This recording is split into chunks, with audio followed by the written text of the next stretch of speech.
disediakan yang ku perlu. Kau setia, kau mulia, dulu, sekarang, dan selamanya. Kau tunjukkan kasih setiamu, kau menyediakan yang ku perlu. Kau setia, kau mulia, Bapa, kau setia.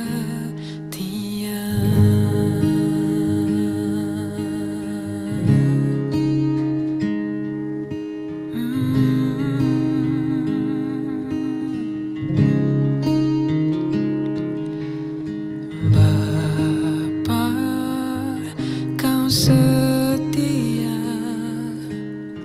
Bapa, kau mulia, tenanglah jiwaku, aman bersamamu.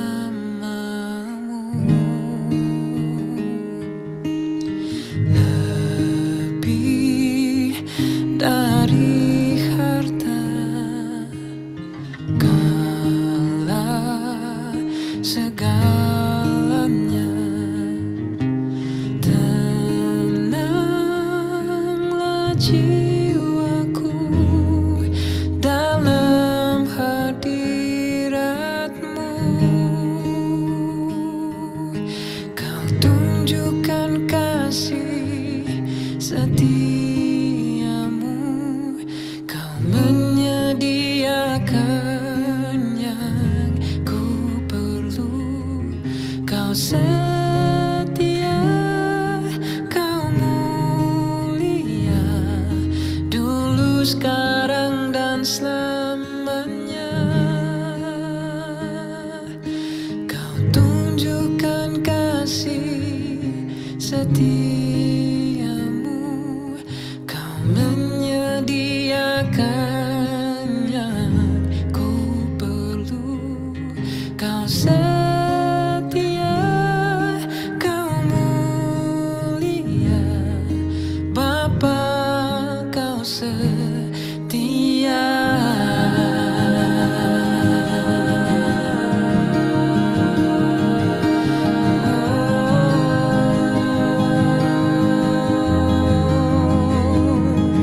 Engkau setia, Tuhan.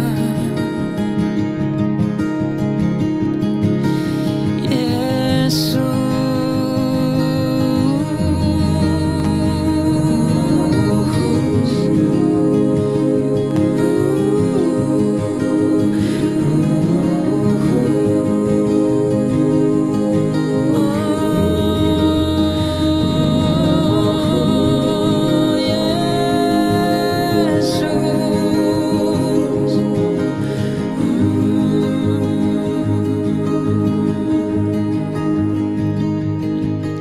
Kau tunjukkan kasih setiamu,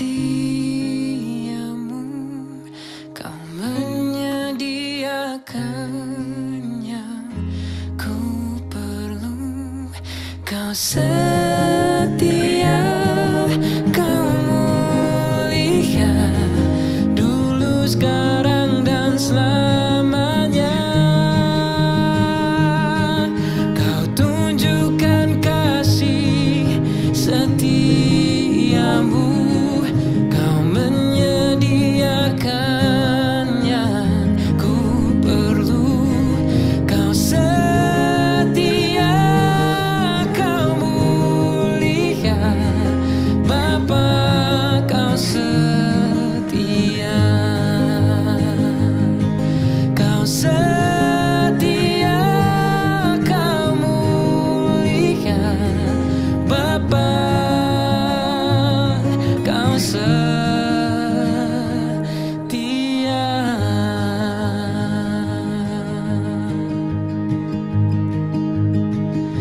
Oh,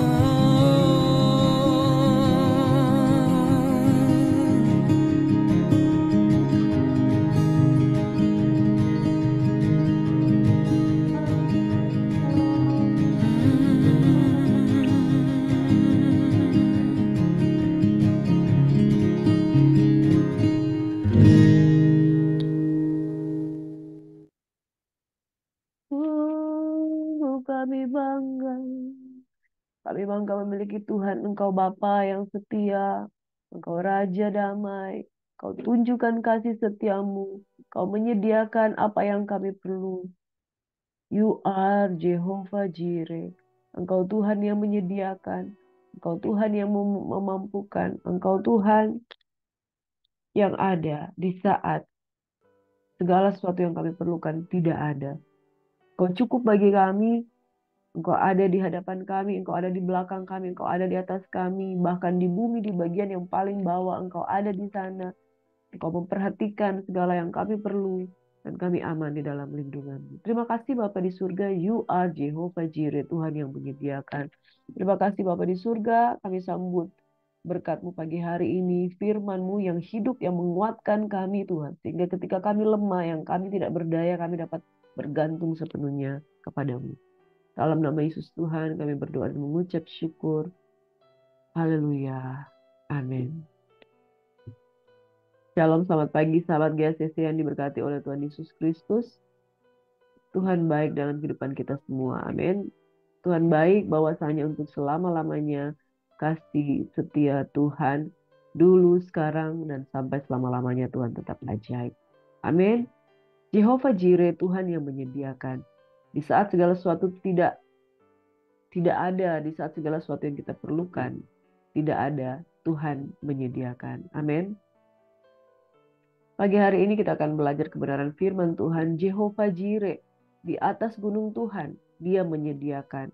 Kejadian 21 hingga kejadian 25 kita belajar bagaimana akhirnya setelah menunggu 25 tahun dengan kesabarannya, iman diuji oleh waktu. Kemudian Abraham diuji ketaatannya oleh harta yang dia miliki. Apa itu harta, saudara? Itu segala sesuatu yang engkau membuat merasa engkau kaya di dalamnya. Bahkan orang dunia berkata banyak anak, banyak rezeki. Abraham tidak punya anak sedikit pun. Dia memiliki begitu banyak harta. Dan ketika semakin bertambah-tambah kayanya, bertambah-tambah hartanya, dia berkata, Tuhan, saya memiliki banyak harta dan saya tidak punya anak. Suatu saat nanti harta saya akan saya wariskan kepada orang kepercayaan saya, yaitu Eliezer.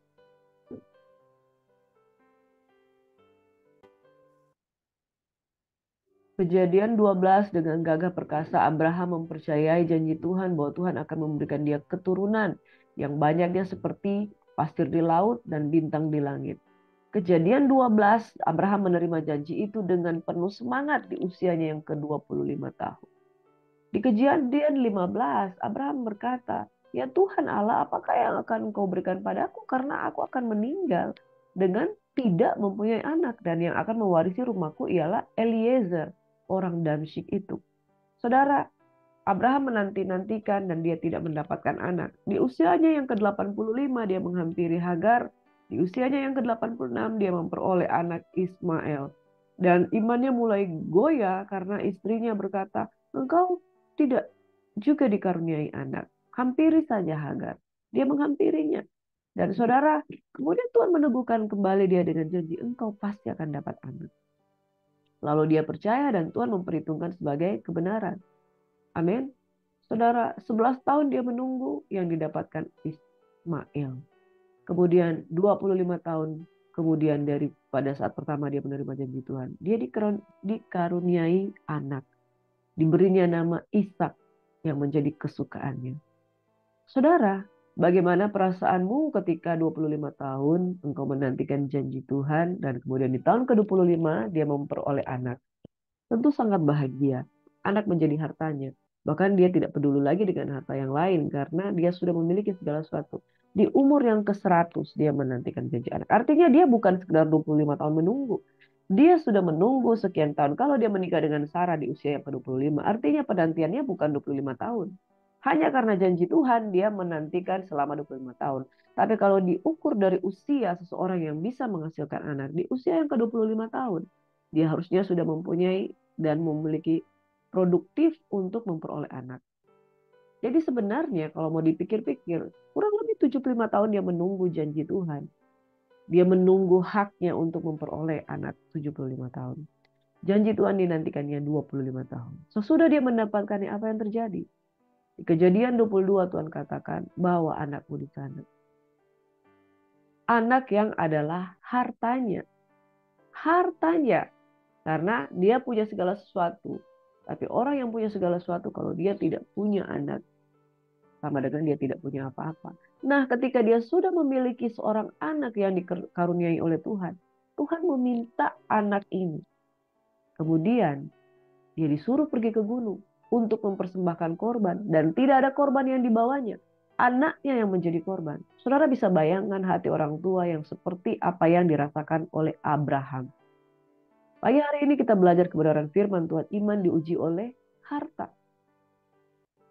Seringkali kita belajar kebenaran firman Tuhan ini di dalam kitab Kejadian 22 itu berbicara tentang ketaatan.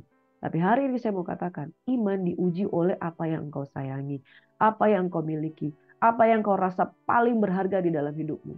Apakah ketika kita memiliki sesuatu yang sangat kita sukai, sangat kita cintai, sangat kita inginkan di dalam kehidupan kita, ketika Tuhan memintanya, mampukah kita mempersembahkan itu di hadapan Tuhan? Hari ini kebenaran firman Tuhan mengajarkan kita bahwa apapun yang kita sayangi, apapun yang kita cintai, ada saatnya ketika Tuhan minta, maukah kita mempersembahkan itu untuk Tuhan? Harta kita berbicara tentang kekayaan kita, tapi berbicara juga tentang segala sesuatu yang kita sayangi. Tidak ada seorang pun yang dapat mengabdi kepada dua tuan. Kalau dia tidak menyembah yang satu, dia akan menyembah yang lain. Saudara, seseorang tidak bisa menyembah Tuhan sekaligus mamun. Kalau dia menyembah Tuhan, dia tidak akan menyembah mamun. Tapi kalau dia menyembah mamun, dia tidak mungkin menyembah Tuhan. Saudara, iman akan diuji oleh harta yang kau miliki. Karena di mana hartamu berada, di situ hatimu berada.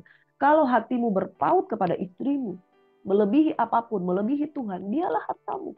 Kalau hatimu berpaut kepada anakmu, disitulah hartamu berada. Mari kita baca Kejadian 22. Kepercayaan Abraham diuji. Setelah semuanya itu Allah mencoba Abraham, ia berfirman kepadanya, Abraham, ya Tuhan, ambillah anakmu yang tunggal itu, yang engkau kasihi, yakni Ishak.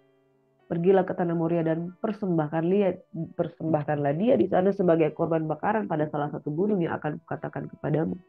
Saudaraku yang diberkati oleh Tuhan Yesus Kristus, tulisan ini jelas mengatakan, ambil anakmu yang tunggal, yang engkau kasihi itu, yakni Ishak. Dia menegaskan anakmu yang tunggal, yang engkau kasihi itu, yakni Ishak. Karena Ismail itu bersama Hagar, anak yang dari daging yang dia hasilkan itu sudah pergi. Jadi anak yang sisa adalah Ishak. Dan Tuhan tidak memberikan satu perintah yang abu-abu, tetapi tegas, anakmu yang tunggal itu, yang tunggal, yang engkau kasihi, yakni Ishak, yang aku berikan kepadamu setelah 25 tahun penantian. Bawa anak ini pergi ke tanah Moria. Jadi perintahnya jelas. Siapa yang dibawa, kemana dia harus bawa, dan untuk apa dia dibawa. Yaitu untuk persembahkan dia di sana sebagai korban. Di salah satu gunung yang kukatakan kepadamu. Apa yang terjadi, saudara? Esok harinya, tanpa bertanya-tanya, dengan memperjelas lagi apa yang menjadi perintah Tuhan, dia langsung bawa. Langsung pergi, pagi-pagi bangunlah Abraham, ia memasang pelana keledainya dan memanggil dua orang bujanya bersama Ishak. Anaknya ia membelah juga kayu untuk korban bakaran itu, lalu berangkatlah ia dan pergi ke tempat yang dikatakan Allah kepadanya. Sampai di sini kita melihat bahwa Abraham memiliki satu ketaatan yang sempurna di dalam hidupnya kepada Allah Yahweh. Dia tidak bertanya sedikit pun, bahkan dia tidak meragukan sedikit pun. Dan sekalipun ini, saudara, bahkan Tuhan pun tahu, ini anak tunggal yang engkau kasihi. Jadi Tuhan tahu ini anak dikasihi oleh Abraham. Apakah Tuhan tidak peduli, saudara? Ujian itu adalah untuk mengizinkan segala sesuatu terjadi tanpa engkau harus mempertanyakan apa yang akan terjadi di depanmu. Keesokan harinya dia pergi, ia membelah juga kayu untuk korban bakaran itu, lalu berangkatlah ia dan pergi ke tempat yang dikatakan Allah kepadanya. Ketika pada hari ketiga, Abraham melayarkan pandangannya, kelihatanlah kepadanya tempat itu dari jauh. Wah, saudara, 3 hari perjalanan. Setelah 3 hari perjalanan, kalau saudara pikir-pikir, kalau saudara dan saya mungkin di hari kedua sudah berubah pikiran. Karena kan semakin Berjalannya waktu, logika kita semakin kuat. Aduh, bagaimana ini? Kita sudah menanti 25 tahun. Dan mungkin kita akan pertanyakan, masa Tuhan berjanji memberikan, kemudian diambil kembali? Ah, ini salah, ini mungkin bukan suara Tuhan. Ayo kita uji lagi, ayo kita pulang. 3 hari perjalanan membuat seseorang yang normally dia akan berpikir dan think about it again, dia akan berpikir mengulang kembali, apakah benar ini? Nggak salah ini. Rencana Tuhan kan begini. Saudara, kadangkala ketika kita menerima janji Tuhan, kita menafsirkan dengan pikiran kita sendiri. Tuhan berjanji A, harusnya B. Tuhan berjanji A, makanya kita harus mempertahankan janjinya dengan mempertahankan anak itu. Itu. Tetapi lain ceritanya yang dilakukan Abraham. Selama dia tidak mendengar Tuhan membatalkan perintahnya, dia berpikir bahwa itulah perintah Tuhan. Dia nggak peduli apakah ini anak ini akan menjadi keturunan pasir di laut, itu urusannya Tuhan. Kepercayaan Abraham adalah dia percaya setiap kata demi kata yang Tuhan sampaikan kepada dia. Saudara, apakah kita dapat masuk ke level iman yang seperti itu? Bagaimana seringkali manusia banyak sekali tafsiran-tafsiran dibuatnya untuk menerjemahkan maksud Tuhan, padahal Tuhan tidak berfirman seperti itu. Tuhan berkata A, dia melakukan A aksen. Tuhan berkata bawa anakmu. Dia membawa, mungkin Tuhan maksudnya bawa anak yang lain. Mungkin Tuhan maksudnya bawa anak ini, tetapi bukan. Enggak, saudara. Ketika dia mendengarkan firman Tuhan berkata, bawa anakmu. Anak yang mana? Anak yang dikasih. Namanya siapa? Namanya Ishak. Pergi kemana? Ke tanah Moria. Jauhnya seberapa lama? 3 hari nggak sampai-sampai, saudara. 3 hari dilayangkan pandangnya. Baru kelihatan tempat itu dari jauh. Artinya lebih dari 3 hari perjalanan. Kalau kita secara 3 hari kita sudah membatalkan, kemudian mungkin salah ini suara Tuhan. Amin, saudara. Lalu apa kata Abraham kepada kedua bujangnya? Jadi dia ada ajudan di kiri kanannya, yaitu 2 bujang. Dia bilang, udah tinggal kamu di sini dengan keledai ini.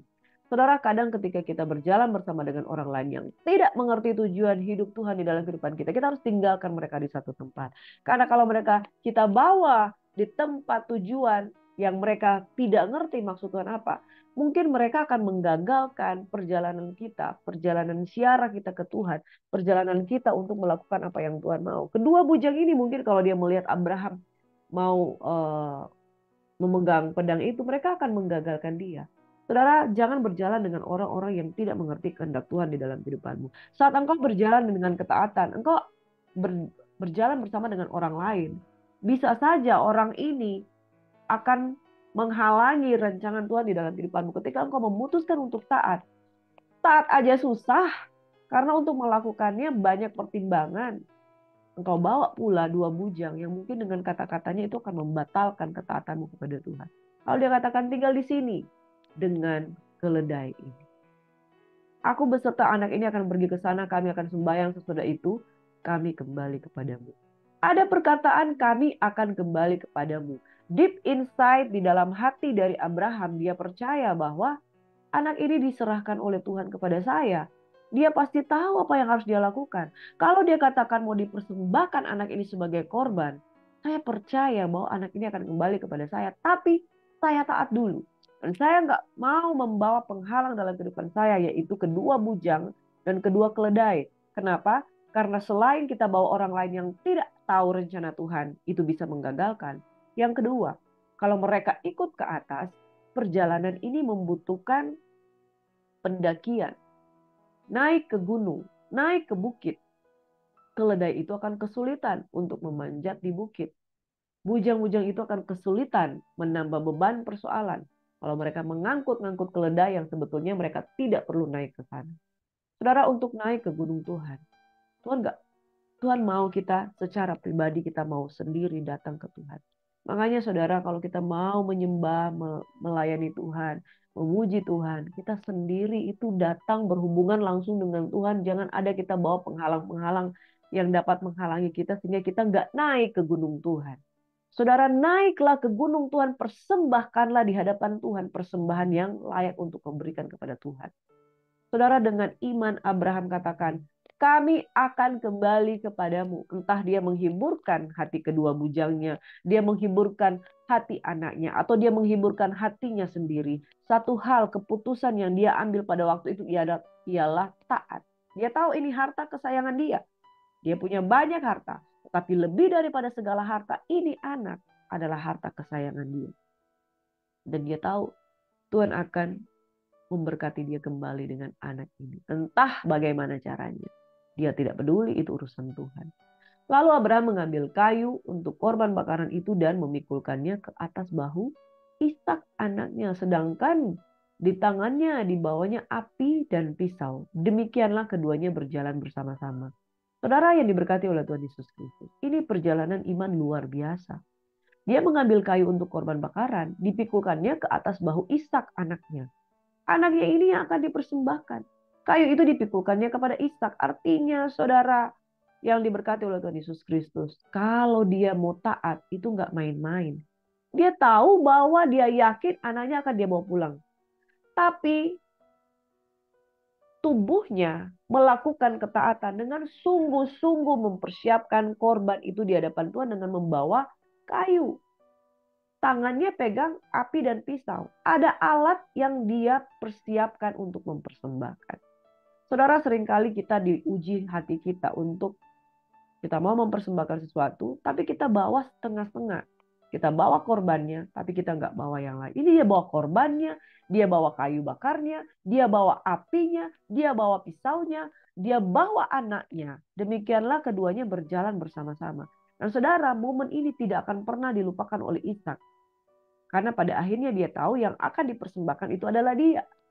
Dan dia tahu bahwa di sini adalah ketika ayahnya Abraham dilihatnya mau mempersembahkan korban sesuai dengan perintah Tuhan, bapaknya tidak pernah setengah-setengah. Dan dia dilibatkan dalam hal ini. Anak ini dilibatkan di dalam persembahan ayahnya, di mana dia sendiri dipersembahkan Tuhan sebagai korban. Artinya apa di sini, saudara?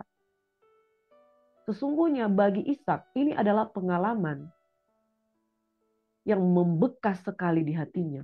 Bahwa kalau mau setia dengan Tuhan itu tidak boleh main-main. Pengalaman ini adalah pengalaman iman bagi Ishak secara pribadi. Bahwa kesungguhan ayahnya mempercayai Tuhan harus menjadi kesungguhan dia. Kalau nanti dia memiliki hidupnya sendiri untuk melayani Tuhan.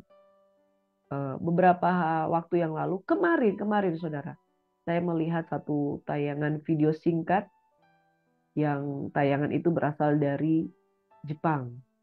Ternyata budaya Jepang adalah mensosialisasikan tentang bahaya kecelakaan. Dari anak-anak usia dini, anak-anak umur di atas 7-8 tahun, sekitar 8-12 tahun, mereka diberikan sosialisasi tentang bahaya kecelakaan. Sekali lagi sosialisasi tentang bahaya kecelakaan. Karena mereka adalah pengguna-pengguna kendaraan sepeda untuk berangkat pulang pergi ke sekolah, anak-anak di Jepang ini diberikan simulasi kecelakaan. Jadi di depan mata mereka, pemerintah Jepang menyediakan stuntman. Stuntman itu atau orang yang menjadi peraga kecelakaan. Tetapi sebetulnya mereka diperlengkapi dengan safety dan lain sebagainya. Di dalam peragaan itu diperlihatkan stuntman ini mereka celaka karena ditabrak oleh kendaraan. Berulang-ulang kali diperlihatkan simulasi-simulasi kecelakaan yang diperagakan oleh stuntman. Dan kecelakaan itu bagaimana mereka sedang naik sepeda, dihantam oleh kendaraan, ditabrak oleh kendaraan, mereka menabrak kendaraan, mereka terguling kemudian jatuh. Dan kejadian ini adalah kejadian simulasi kecelakaan yang kalau dilihat di depan mata itu kelihatannya sangat traumatik. Sangat traumatik arti sebuah kecelakaan karena orang bersepeda tidak berhati-hati, kena sambar kendaraan, kena sambar kereta, kena sambar mobil, kena sambar motor, dan kemudian dampaknya dari kecelakaan itu dampak yang luar biasa. Anak-anak yang menyaksikan simulasi ini menjadi syok dan terkejut dan sedikit ada traumatik di dalam hati mereka. Namun apa yang terjadi saudara? Dari simulasi tentang sosialisasi bahaya kecelakaan, bahwa ketabrak kalau hati-hati itu pasti ketabrak. Kalau kamu ketabrak itu artinya sakit. Kalau ketabrak dengan metode kecelakaan yang luar biasa, pasti dampaknya luar biasa. Sosialisasi kecelakaan ini terhadap anak-anak di Jepang itu menimbulkan sedikit trauma dan sedikit kesan dan message yang tidak mereka dapat lupakan, bahwa pesannya adalah hati-hati di dalam mengendarai kendaraan sepeda. Apapun ceritanya, kalau engkau mengalami kecelakaan, bahaya di depan mata. Itu pesan dari sosialisasi simulasi kecelakaan di Jepang.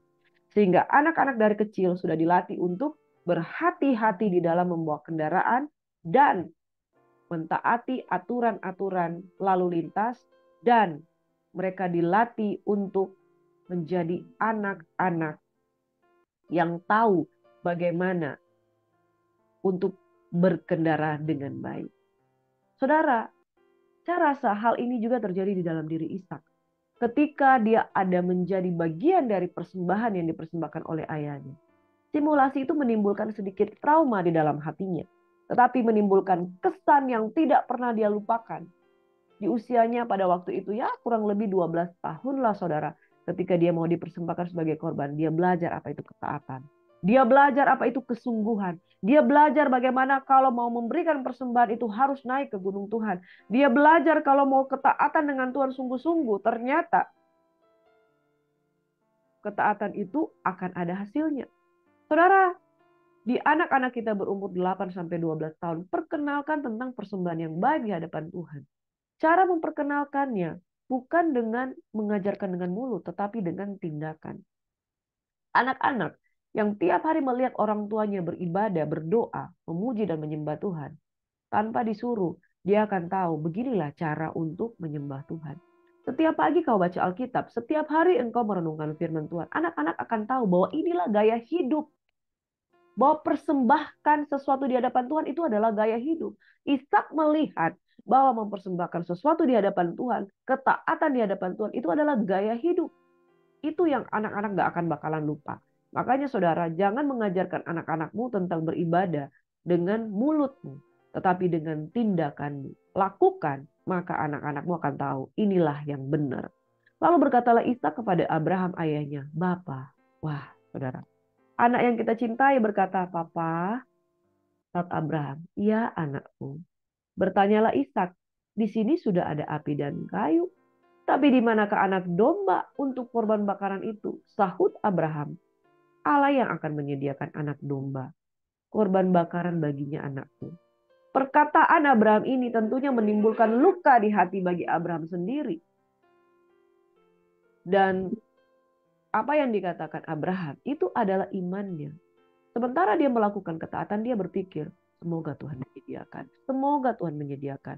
Mudah-mudahan bukan anak ini. Tapi di sisi lain dia buktikan ketaatannya. Dia dengan sungguh-sungguh membawa anak ini sebagai korban. Sampai dia tahu anaknya akan digantikan dengan domba. Kenapa Abraham sudah sampai di level percaya kepada Tuhan seperti ini? Karena di dalam 25 tahun ini dia sudah melihat bagaimana pemeliharaan Tuhan di dalam kehidupannya. Tuhan tidak pernah meninggalkan, dan kalau Tuhan berjanji dia pasti menggenapi. Dia yakin pula ini janji yang sudah 25 tahun, masakan Tuhan akan mengambilnya kembali daripadaku. Dia tahu dia punya planning B. Tuhan punya planning B. Menghibur hatinya sendiri, menghibur hati anaknya, dia katakan, tenanglah nak yang kukasihi. Ada kok persembahan akan diberikan Tuhan kepada kita, yaitu Tuhan akan menyediakan domba. Saudara yang diberkati oleh Tuhan Yesus Kristus, demikianlah keduanya berjalan bersama-sama sampai mereka tempat yang dikatakan Allah kepadanya. Abraham mendirikan mezbah, disusunnya kayu, diikatnya Ishak, diletakkannya di mezbah di atas kayu api. Sesudah itu diulurkan tangannya, lalu mengambil pisau, bukan untuk menyembelih domba, domba itu tidak ada. Dia ambil pisau untuk menyembelih anaknya. Saudara, ketaatan itu harus dilakukan. Persembahan itu harus dia berikan. Sambil di dalam hati dia berkata, inilah anakku yang kukasihi. Sesudah itu Abraham mengulurkan tangannya lalu mengambil pisau untuk menyembelih anaknya. Tetapi berserulah malaikat Tuhan dari langit kepadanya, Abraham, Abraham. Sahutnya, ya Tuhan. Lalu ia berfirman, jangan bunuh anak itu dan jangan kau apa-apakan dia. Sebab telah kuketahui sekarang bahwa engkau takut akan Allah dan engkau tidak segan-segan untuk menyerahkan anakmu yang tunggal kepadaku. Lebih dari anaknya. Takut akan Tuhan itu ditempatkan Abraham di atas segalanya. Saudara, Level takut akan Tuhan harus melebihi level kita takut akan manusia, level kita takut akan sesama, level kita takut akan hantu, takut akan iblis. Kita tidak bisa takut akan hantu, takut akan iblis. Kita harus meletakkan takut akan Tuhan itu di level yang paling tertinggi. Baru selanjutnya sayang anak, sayang harta, sayang istri, sayang yang lain-lain. Saudara, takut akan Tuhan ada di level yang paling atas. Ternyata level ini yang paling penting. Kalau kita mengutamakan sayang anak, berarti takut akan Tuhan itu ada di level 2. Abraham sayang dengan anaknya. Tapi level yang dia utamakan di paling atas adalah takut akan Tuhan. Taat kepada Tuhan. Sayang anak, sayang harta, sayang istri, sayang semuanya level yang berikutnya. Setelah didapatinya bahwa Abraham punya kesetiaan yang seperti itu, lalu dia katakan, jangan bunuh anak itu. Sudah ku tahu sekarang kau takut akan Allah. Dan engkau tidak segan-segan untuk menyerahkan anakmu yang tunggal kepadaku. Saudara, Tuhan memberikan janjinya dalam kehidupan kita. Tapi bukan berarti ketika kita sudah menerima janji-janji yang Tuhan berikan kepada kita, itu menjadi fokus kita. Ada banyak hamba-hamba Tuhan yang sejak awal diberikan janji. Kamu akan membangun menara doa. Kamu akan bangun gereja yang besar. Itu janji Tuhan. Tetapi ketika janji Tuhan itu mau seolah-olah mau diambil oleh Tuhan, mereka mempertahankan. Tidak lulus ujian.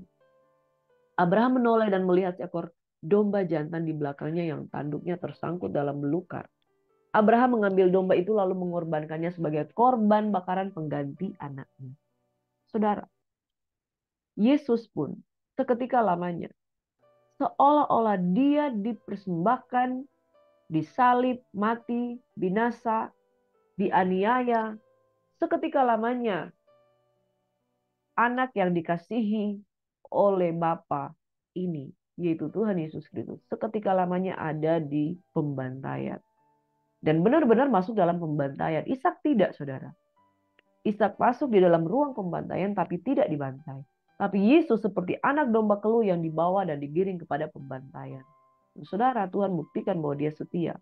Sesudah dia menderita seketika lamanya, dia diangkat, dibangkitkan, dan naik ke surga. Abraham mengambil domba itu lalu mengorbankannya sebagai korban bakaran pengganti anaknya. Yesus juga sudah menggantikan kita. Dia sebagai korban yang tersembelih untuk menebus kita. Abraham menamai tempat itu Tuhan menyediakan. Sebab itu sampai sekarang dikatakan orang di atas gunung Tuhan akan disediakan. Untuk kedua kalinya berserulah malaikat dari langit kepada Abraham, katanya, aku bersumpah demi diriku sendiri, demikianlah firman Tuhan. Karena engkau telah berbuat demikian dan engkau tidak segan-segan untuk menyerahkan anakmu yang tunggal kepadaku, maka aku akan memberkati engkau berlimpah-limpah dan membuat keturunanmu sangat banyak seperti bintang di langit, seperti pasir di laut, dan keturunanmu itu akan menduduki kota-kota musuhnya. Oleh keturunanmu lah semua bangsa di bumi akan mendapat berkat karena engkau mendengarkan firmanku. Kemudian kembalilah Abraham kepada kedua bujangnya dan mereka bersama-sama berangkat ke Betsheba dan Abraham tinggal di Beersheba. Saudaraku, Jehovah Jireh, di atas gunung Tuhan, dia menyediakan. Bahkan berlipat kali ganda janji Tuhan disediakan. Artinya saudara, ketaatan akan mendorong kita lebih jauh lagi dalam berkat-berkat Tuhan. Ketaatan itu kelihatannya membuat kita menjauh dari berkat yang semakin besar. Padahal tidak. Ketaatan itu mendorong kita lebih dekat kepada berkat yang lebih besar lagi. Amin. The names of God, Jehovah Jireh, God will provide. Domba itu disediakan Tuhan. Tuhan memberikan roti bagi penabur. Tuhan memberikan domba untuk kita persembahkan di hadapan Tuhan. Tuhan memberikan, menyediakan korban yang kita perlukan. Amin. Jangan takut, seketika lamanya engkau menderita, tapi ada waktunya engkau akan melihat Tuhan menyediakan. Amin. Ujian iman yang kedua ini, kemarin kita belajar bahwa ujian iman diuji oleh waktu. Ujian iman yang kedua diuji oleh apa yang kau miliki, yaitu hartamu, persembahanmu. Saudara, orang bisa diuji di dalam penderitaan dia melaluinya, long suffering dia bisa melaluinya. Tapi kalau sudah berbicara soal harta kesayangannya, Ishak adalah hartanya Abraham. Dia punya segala sesuatu, tapi Ishak melebihi segalanya. Itu berbicara soal harta yang menguasai kehidupan kita. Matius 6 ayat 21 dan seterusnya berkata, karena di mana hartamu berada, di situ juga hatimu berada. Di mana ada Ishak, di situ hartanya Abraham berada, dan hatinya ada kepada Ishak. Ayat ini mengajarkan bahwa hati seseorang selalu terikat dengan harta yang dimilikinya. Mata adalah pelita tubuhmu, jika matamu baik, teranglah seluruh tubuhmu. Jika matamu jahat, gelaplah seluruh tubuhmu. Jika baik pandanganmu tentang arti memberi di hadapan Tuhan. Di mana hartamu berada, di situ juga hatimu berada. Kemana kita menyukai sesuatu, disitulah hati kita berada. Makanya Tuhan sedang menguji Abraham. Hatimu di Ishak atau hatimu di aku? Tuhan perlu membuktikan ini. Apakah level takut akan Tuhan melebihi levelmu takut menderita, takut kekurangan, takut miskin, dan lain sebagainya. Di mana hartamu berada? Kadangkala disitulah engkau akan diuji. Kalau hartamu adalah uangmu, di situ kamu akan diuji. Kalau hartamu adalah anakmu, di situ kamu diuji. Kalau hartamu adalah suamimu atau istrimu, hartamu adalah kekayaanmu, di situ kamu akan diuji. Di mana hartamu berada, di situ juga hatimu berada. Dan Tuhan mau kita menempatkan hati kita di tempat yang tepat, yaitu Tuhan adalah Raja. Di dalam Matius 6, firman Tuhan berkata seperti ini. Jangan kamu mengumpulkan harta di bumi. Amin, saudara.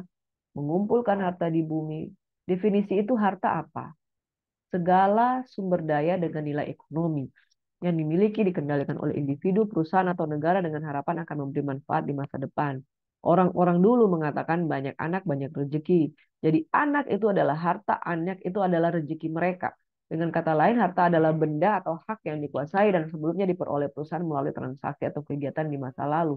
Apa yang terjadi di dalam kehidupan Abraham? Ishak itu adalah potensi yang paling besar yang dia miliki. Itu adalah hartanya. Dan dia diuji oleh apa yang dia miliki. Saudara, satu ketika Tuhan pasti akan menguji dengan apa yang kita miliki. Ayub diuji dengan hartanya, diambil hartanya, anak-anaknya diambil, unta-untanya diambil. Semua diambil daripadanya. Saudara, satu saat nanti akan ada ujian bagi harta yang engkau miliki. Apakah engkau dan saya akan lulus? Apakah engkau akan mempertahankan harta? Saya melihat begitu banyak kesetiaan orang-orang yang mempertahankan hidup justru akan kehilangan hidup. Orang yang mempertahankan harta sampai bersengketa di pengadilan, sampai rebutan kekuasaan, ya, kakak beradik sampai kehilangan hubungan yang baik karena harta, karena memperebutkan segala sesuatu. Istri memperebutkan segala sesuatu dengan suami, harta gonong gini, akhirnya tidak mendapat apa-apa. Di mana hartamu berada, di situ hatimu berada. Kakak ingin eh, menguasai harta adiknya, adik ingin menguasai harta kakaknya. Kemudian sengketa, batas tanah, patok tanah, sampai di pengadilan, saudara. Kemudian kehilangan yang namanya kasih persaudaraan. Janganlah kamu mengumpulkan harta di bumi. Di bumi ngengat dan karat merusaknya dan pencuri membongkar serta mencurinya. Tapi kumpulkanlah bagimu harta di sorga. Di sorga ngengat dan karat tidak merusakkannya dan pencuri tidak membongkar serta mencurinya. Di mana hartamu berada, di situ juga hatimu berada. Disitulah ketaatanmu akan diuji. Mata adalah pelita tubuh, jika matamu baik, teranglah seluruh tubuhmu. Makanya saudara, kadang Tuhan pengen melumas mata kita dengan ketaatan. Kadang diujinya ingin diambilnya sesuatu untuk melihat matamu itu benar atau tidak. Jika matamu jahat, gelaplah seluruh tubuhmu. Jika terang yang ada padamu gelap, betapa gelapnya kegelapan itu. Saudara, jangan gelap mata karena harta. Jangan gelap mata karena engkau tidak punya apa-apa. Kemudian engkau mulai mencuri dan mencuri. Tidak seorang pun dapat mengabdi kepada dua tuan. Karena jika demikian ia akan membenci yang seorang dan mengasihi dan yang lain. Atau ia akan setia kepada seorang dan yang tidak mengindahkan yang lain. Kamu tidak dapat mengabdi kepada Allah dan kepada Mammon. Karena itu aku berkata padamu, jangan khawatir akan hidupmu, apa yang akan kamu makan atau minum, jangan khawatir akan tubuhmu, akan apa yang hendak kamu pakai. Bukankah hidup itu lebih penting daripada makanan dan tubuh itu lebih penting daripada pakaian? Pandanglah burung-burung di langit yang tidak menabur dan tidak menuai dan tidak mengumpulkan bekal dalam lumbung, namun diberi makan oleh Bapamu yang di sorga. Bukankah kamu jauh melebihi burung-burung itu? Siapakah di antara kamu yang karena kekhawatirannya dapat menambahkan sehasta saja pada jalan hidupmu? Matius 6 ayat 34. Kesusahan sehari cukuplah untuk sehari. Amin. Jangan khawatir akan hari besok, karena hari esok punya kesusahannya sendiri. Besok urusan nanti. Kesusahan sehari cukup hari ini, besok urusannya nanti. kesusahan yang dialami oleh Abraham, dia harus persembahkan anaknya. Urusan nanti Tuhan menyediakan. Amin. Ketaatan adalah jalan menuju berkat yang dimulai dengan melakukan firman Tuhan. Abraham mendengarkan suara Tuhan. Itulah firman Tuhan. Dia taat. Dan itulah jalan menuju berkat. Awalnya kelihatan banyak yang Tuhan mau ambil daripada dia. Bahkan kalau boleh dia berseru, semuanya itu kan diambil daripada dia. Karena anaknya adalah hartanya. Seolah-olah dia akan kehilangan segala sesuatu pada hari itu juga. Seolah-olah. Tapi ketaatan adalah jalan menuju berkat. Diawali dengan listening to the word of God. Listening to the voice of God. Listening to God. Amin. Abraham percaya sebelum dia menerimanya. Abraham percaya sekalipun anak domba itu belum diterimanya. Dia berkata, kami akan kembali ke sana. Yang kedua dia berkata kepada Ishak, Tuhan akan menyediakan dombanya. Amin. Saudara, percayalah sebelum engkau menerima pertolongan itu. Percayalah sebelum engkau menerima bahwa Tuhan menyediakan. Yang kedua, nantikanlah Tuhan. Nantikanlah Tuhan itu di dalam waktu sepersekian detik sebenarnya Abraham itu sudah mau menikam anaknya. Tetapi di dalam hatinya dia sedang berdoa. 3 hari menuju perjalanan ke Bukit Moria, dia sedang menantikan Tuhan. Kapan disediakan domba ini? Sampai dia mau naik ke gunung Tuhan, kapan disediakan domba ini? Sampai pada detik anaknya menanyakan, Bapak di manakah korbannya? Tuhan akan menyediakan. Dia sedang menantikan Tuhan. Dan pada waktu dia mengangkat pisaunya itu sepersekian detik akan dihujamkannya. Tuhan datang nggak ya? Dia sedang menantikan Tuhan. Saudara, setiap tindakan ketaatan membutuhkan kekuatan dan membutuhkan kekuatan iman untuk percaya. Tuhan pasti tolong kok, Tuhan pasti tolong. Tapi engkau akan terhimpit dengan satu situasi di mana momen ini sudah waktunya, kenapa Tuhan belum sediakan? Ini sudah waktunya, kenapa Tuhan belum sediakan? Nantikanlah Tuhan. Ya, nantikanlah Tuhan. Mungkin engkau sedang terhimpit dengan waktu. Aduh, sebentar lagi saya harus membayar ini. Sebentar lagi saya harus membayar sisa pelunasan apa yang sudah saya bayar uang muka. Nanti saya harus bayar pelunasannya kapan? Ini pertolongan kok nggak datang-datang. Saudara, jangan nampak kekhawatiranmu. Iblis akan tertawakan kalau nampak kekhawatiranmu. Aduh, ini sudah waktunya, udah mau deadline ini. Kenapa nggak diberikannya? Saudara, kita sedang bergumul untuk tidak ditertawakan oleh iblis. Iman kita. Abraham, mungkin dia pasang muka flat, mungkin dia pasang muka yakin di hadapan Ishak dan juga bujang. Dan mungkin memang dia yakin. Sehingga wajahnya tidak menunjukkan kekhawatiran sedikit pun bahwa ini nggak ada nih. Dia nggak celingak-celinguk. Mana ya? Dia nggak curhat ke bujangnya. Waduh, saya sebetulnya yakin Tuhan menyediakan. Tapi kok nggak ada? Dia nggak begitu, saudara. Bahkan dia nggak curhat kepada Ishak anaknya.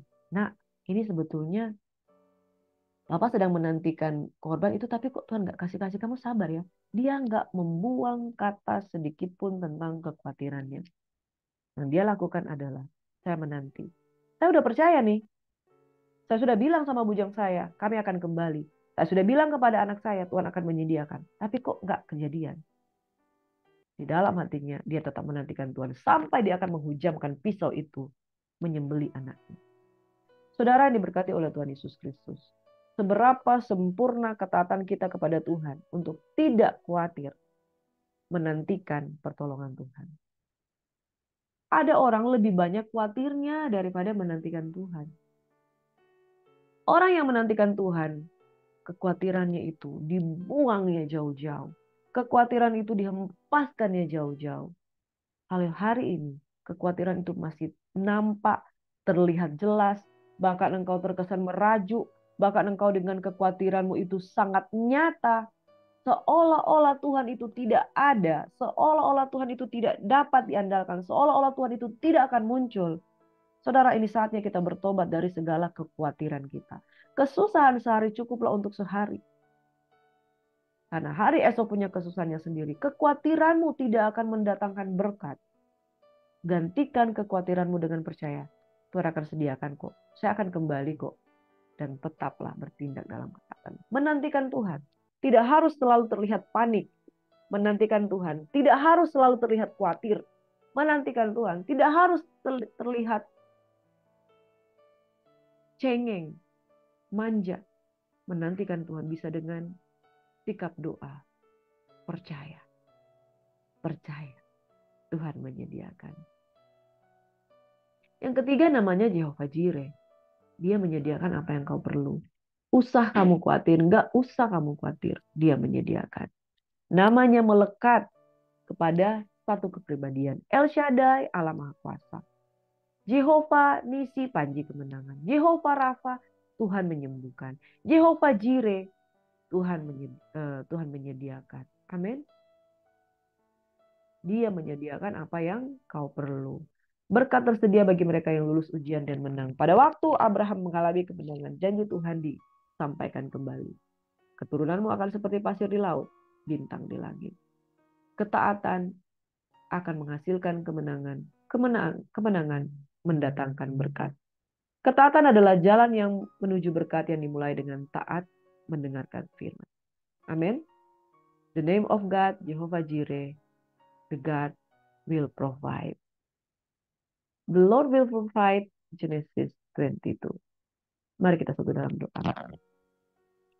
Jika nampak pada hari ini Tuhan kekhawatiran kami, kegelisahan kami, seolah-olah kami tidak percaya, seolah-olah Tuhan tidak ada, seolah-olah Tuhan tidak juga datang. Kami berdoa pada hari ini, kami seperti Abraham yang melangkah dengan penuh kepastian. Dia tahu Tuhan menyediakan, sekalipun dia belum melihat, dia menyimpan kekhawatirannya dalam-dalam dan menunggu waktu yang tepat. Tuhan pasti akan menyediakan. Bapa di surga, Engkau memberkati tangan-tangan yang terangkat. Mereka mungkin saat ini sedang galau, sedang gelisah, sedang menanti kapan Tuhan akan memberkati. Kapan Tuhan akan memberikan apa yang kuperlukan. Padahal saya sudah sangat memerlukan. Tapi saya harus bertindak dalam ketaatan seolah-olah saya akan menerimanya. Dan pada waktu ini ketika kami bertindak, kami percaya, menanti-nantikan Tuhan. Di waktu yang tepat, Tuhan menyediakan anak domba beserta dengan segala persiapan korban yang ada. Bapa di surga, iman adalah ketaatan. Di mana hartamu berada, di situ hatimu berada. Bagaimana kami setia dengan Tuhan mempersembahkan korban-korban yang Engkau inginkan Tuhan. Kami akan melihat sekalipun kami memberi, kami tidak kekurangan. Sekalipun kami di dalam ketaatan ada pengorbanan, tapi kami percaya ada mujizat, ada penyediaan Tuhan di balik setiap kekurangan kami. Dan kami berdoa di dalam nama Tuhan Yesus. Kami menikmati apa itu penyediaan Tuhan. Jehovah Jireh, Allah menyediakan.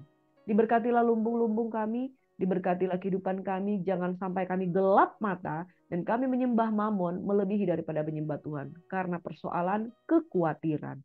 Bapa di surga, kami berdoa untuk keluarga-keluarga yang di dalam beban pergumulan keuangan, beban pergumulan bagaimana menantikan jawaban Tuhan. Anak-anak kami yang akan sekolah masuk di dalam fakultas. Oh Tuhan, segala kekhawatiran itu hempaskan di dalam nama Yesus. Kami percaya kami punya Tuhan yang besar. Jehovah Jireh, Tuhan yang menyediakan. Orang tua kami di dalam kekhawatiran akan sakit penyakit, akan obat yang akan mereka minum. Mereka yang akan mau cuci darah, cuci ginjal. Tuhan Bapa dalam nama Yesus, tolong mereka Bapa. Mereka yang sedang berdalam perjuangan anak-anak mereka yang membutuhkan gizi dan lain sebagainya. Tuhan tolong, kami percaya. The name of God is Jehovah Jireh. The Lord will provide. Thank you Jesus. Kami terima berkat Tuhan hari ini dengan iman. Sekalipun kami belum menerima, kami percaya Tuhan akan menyediakan anak domba bagi kami. Dalam nama Yesus Jehovah Jireh, Tuhan yang menyediakan, kami bersyukur. Kami mau beriman, kami mau taat terhadap suara Tuhan. Haleluya. Semua yang menikmati berkat Tuhan, percaya diberkati Tuhan. Sama-sama katakan haleluya. Haleluya. Amin. Shalom. God bless you.